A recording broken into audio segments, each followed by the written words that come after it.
What's up, guys? Let me talk about hydrogenation and dehydrogenation. Essentially, this is adding hydrogen to your molecule, and this is taking out hydrogen from your substance. And hydrogen is one of the most dynamic molecules or reactions you can actually use in refination or refineries. You could actually use many transition metals such as cobalt, nickel, ruthenium, rhodium, osmium, palladium, iridium, and platinum.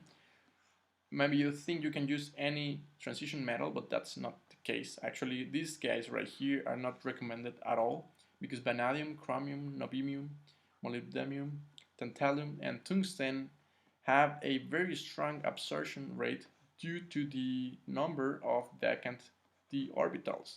They have a lot of them, and that makes them, for example, hydrogen comes here into, let's say, tungsten, and this will stay here. So hydrogen gas will never leave this guy right here, and this is not what you want. You want it that it is able to absorb it, but at the same time desorb it.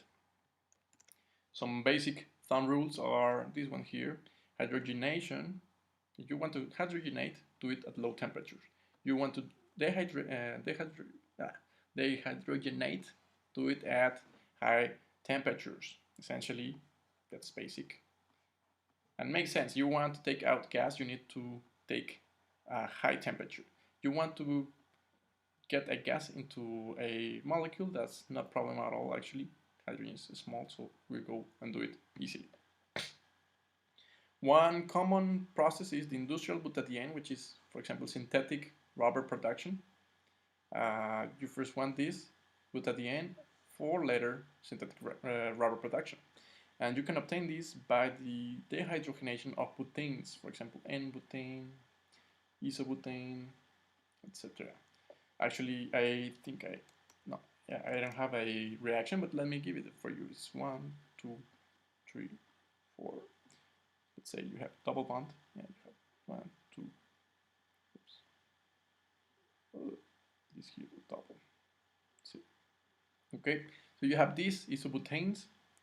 You're going to take out hydrogen. No, sorry, you're going to hydrogenate that.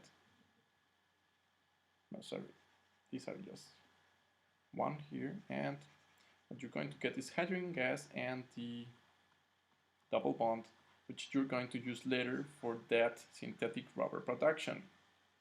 Good. You have also this one here, hydrogen gas, and you take out this here. Okay.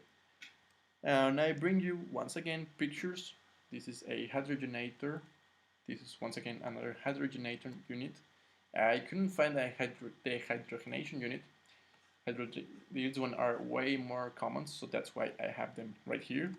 But as you can see, well, you have towers, and you have many towers because then you're going to separate those materials from the product and so on.